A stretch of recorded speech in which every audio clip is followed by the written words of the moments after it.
Picture a hillside in southern Spain. The soil is cracked. The riverbed is bone dry. It is the kind of land everyone on the news says is turning into desert, slowly, year after year. But on one of those hills, the springs are running again. No pumps, no pipes, no water bill, not one single euro spent. I found a method so old that most people forgot it was ever real, and the strangest part is not that it works. The strangest part is why it disappeared. Before the end of this, I will show you a farming document from the 12th century that spells the whole thing out, and I will show you how to copy the heart of it in your own backyard this weekend. I want to be honest with you about how I fell into this, because I did not go looking for it. I was up late one night reading about why parts of Spain, Italy, and Greece are drying out, and I found a grainy photograph of a stone channel curling across a mountainside above a small village called Cañar. It did not go downhill toward a farm the way a normal irrigation ditch does. It ran sideways along the slope, going almost nowhere, and I could not stop staring at it because it made no sense to me. Why would anyone dig a water channel that refuses to deliver water anywhere useful? That one photo is the thread I started pulling, and it unraveled something I think you deserve to know. Here is the first thing that did not add up. For the last 40 years, we have been told the same story about southern Spain. The rain is failing, the heat is climbing, the land is becoming a desert, and there is nothing to be done except build bigger reservoirs, drill deeper wells, and pump water from farther and farther away. That is the official story. And yet, in the mountains of the Sierra Nevada, above Granada, there are villages where the exact opposite is happening. The hillsides are green in the middle of a brutal, dry summer. The springs at the bottom of the valley are flowing when the reservoirs down in the flatlands are cracked mud, and the people there are not spending more money on water, they are spending nothing. They are simply using something their great-great-grandparents used, something that was nearly erased. The thing on that mountainside is called an acequia de careo. Say it slowly. Acequia is just the Spanish word for an irrigation channel, borrowed from Arabic. But careo is the part almost nobody understands anymore, and careo is the whole secret. A normal channel carries water to a field. A careo channel does the opposite. It is built to lose water on purpose. It is dug shallow and wide along the high slopes of the mountain, and when the snow melts in spring, the meltwater is guided into these channels and then deliberately allowed to leak, to soak, to vanish into the ground. The farmers who built these were not trying to move water. They were trying to plant it. They were putting water into the mountain like you would put money into a savings account and then withdrawing it months later, lower down, exactly when the crops needed it most. I remember reading that and thinking, that cannot be efficient. That has to be a waste. And that is precisely the reaction that tells you why this knowledge nearly died. Because to a modern engineer, water that disappears into a hillside looks like water lost. But it is not lost. It travels underground, slowly, through the rock and soil for weeks. And here is the number that stopped me cold. Researchers who studied these channels found that water poured into a careo at the top of the mountain can take anywhere from a few weeks up to 8 or 9 months to resurface at a spring lower down. 8 or 9 months. Think about what that means.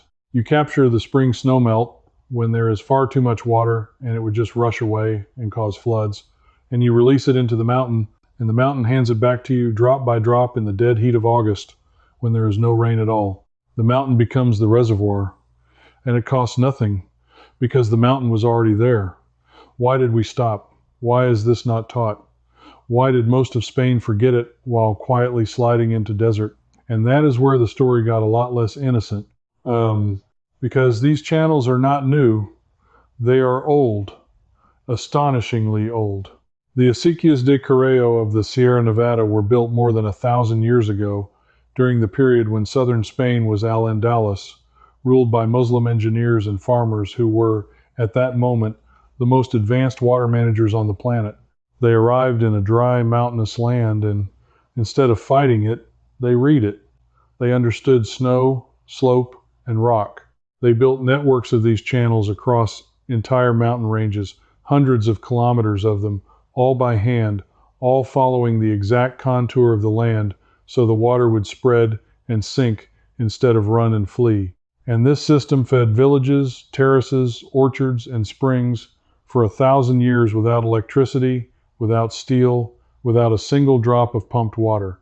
So who benefits when you forget that? That is the question I could not let go of, because somebody replaced this. Somebody convinced an entire country that the free 1,000-year-old method was primitive and that the modern answer was concrete, diesel, and a monthly bill. And once I started following that trail, the story got a lot less innocent. Let me walk you through what I found, because it is a pattern, and once you see it, you cannot unsee it. Starting in the middle of the 20th century, Spain went on a dam building spree, unlike almost anywhere in Europe. Big concrete reservoirs, enormous public projects, water pumped up out of deep wells to irrigate huge new farms on the dry plains. And on paper, that looks like progress. More water, more crops, more export money. But watch what it quietly did to the old system. The moment water came out of a tap or a pump, the mountain channels stopped being necessary. Why would a young farmer spend 2 weeks every spring walking the high slopes, clearing a stone channel by hand, when he could just open a valve? So the young people left for the cities.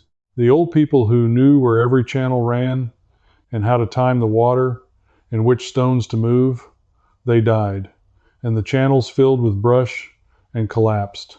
In the Sierra Nevada alone, researchers estimate that of the vast historic network, a huge share simply fell out of use and vanished under the scrub within a couple of generations. And here is the part that made me put my coffee down. When the channels died, the springs died too. Villages that had reliable water for 1,000 years suddenly found their fountains running dry in summer, and they blamed the climate. But it was not only the climate, it was that they had stopped recharging the mountain. They had stopped making the deposit, so there was nothing left to withdraw.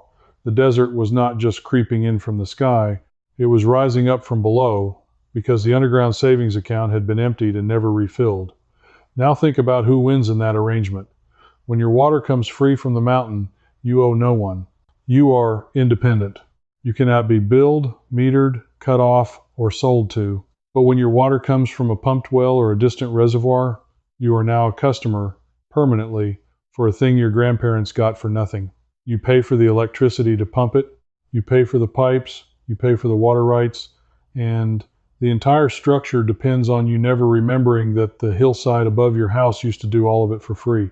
I am not saying anyone sat in a room and plotted to erase the acequias de careo. I am saying that a free method that makes people independent has no defenders with money, and a paid method that makes people dependent has an entire industry behind it. Guess which one gets called modern, and which one gets called a quaint old relic. But here is where the story turns, and this is what pulled me deeper. Because the method did not fully die. A handful of villages never stopped. In places like Cañar and the high valleys of the Alpujarras, a few stubborn old farmers kept walking the channels every single spring, kept moving the stones, kept the water sinking into the mountain, even when everyone told them it was pointless. And because of those few people, the recipe survived, and in recent years, scientists finally showed up to measure what those stubborn farmers had been protecting. There was a research effort, part of a project studying Mediterranean mountain landscapes, where teams from the University of Granada actually reopened an abandoned careo channel that had been dead for decades, and they tracked the water with tracers to see where it went and how long it took, and the results confirmed the old farmers exactly. The water sank into the slope and reappeared months later at springs downhill, measurably increasing the summer flow. They proved, with modern instruments, that a 1,000-year-old ditch outperformed the assumption that you must pump and store water in concrete. One restored channel could add days and weeks of extra water to a village's dry season. Not by adding any new water, by simply refusing to let the old water run away. And that is the thing I need you to hold on to, because it is the deepest lesson in this whole investigation. Southern Spain, in most years, still gets rain. It still gets snow up high. The problem was never only how much water fell from the sky. The problem was that we built everything to make water leave as fast as possible.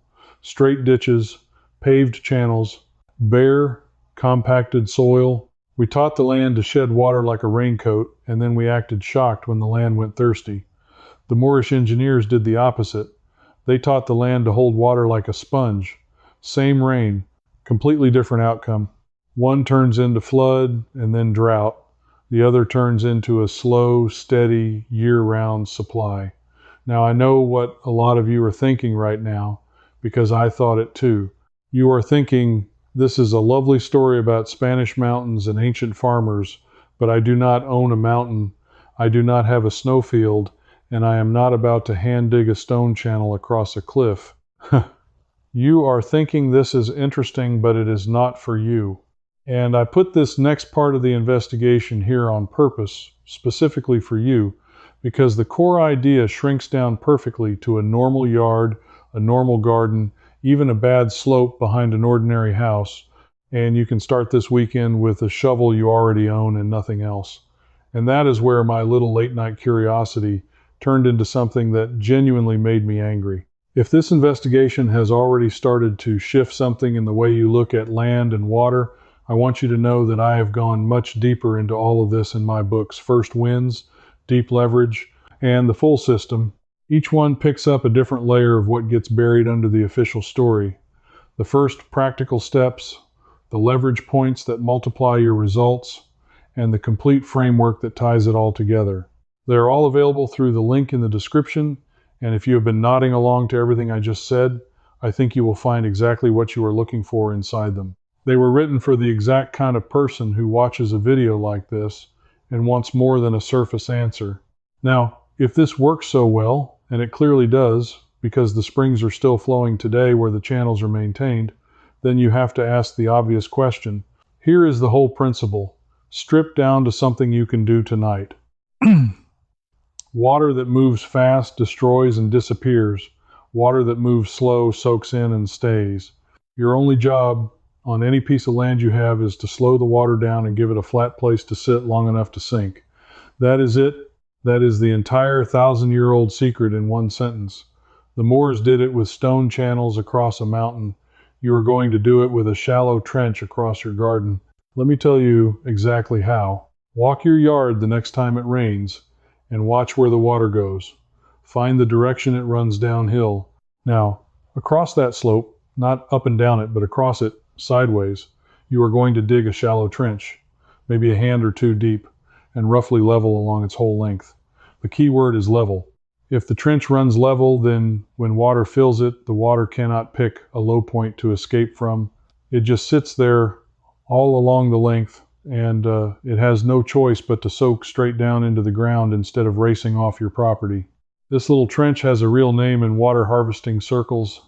It is called a swale, but it is nothing more than the careo idea brought home. You are planting water in your own soil. And here is how you know it is working, which is the part that gives you that quiet satisfaction. Dig a hole near your swale a few days after a good rain. Well, after everything on the surface looks dry, and feel the soil down at the bottom. It will be damp when the rest of the yard is dust.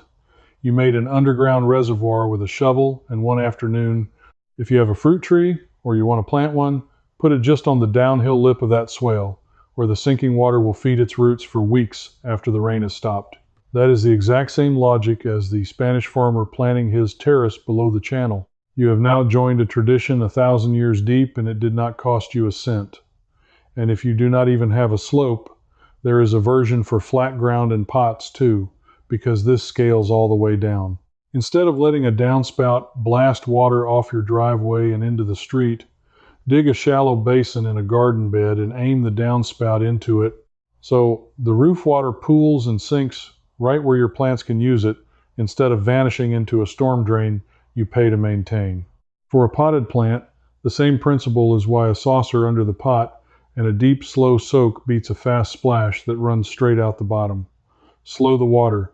Give it a flat place to rest. Let it sink. Everything else in this entire investigation is just that one idea, scaled up to the size of a mountain.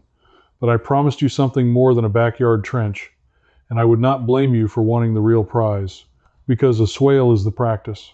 What I found next is the philosophy underneath it, the thing that the very oldest document actually says, and it changed how I look at every drop of water that touches my land.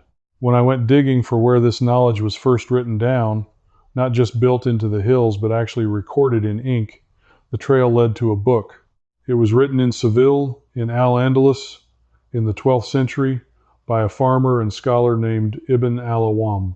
The book is called the Kitab al-Falaha, which means the Book of Agriculture, and it is one of the most detailed farming manuals to survive from the entire medieval world. Hundreds of chapters, dozens of crops, soil, grafting, wells, and above all, water. This is not vague folklore.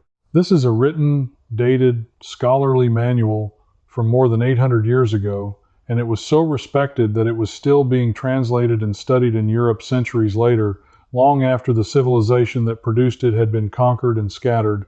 And buried in the water chapters of that tradition is an idea that the Spanish still have a phrase for, a phrase that gave me chills when I finally understood it: sembrar agua, to sow water, not to use water, not to spend water, to sow it like a seed, expecting a harvest later.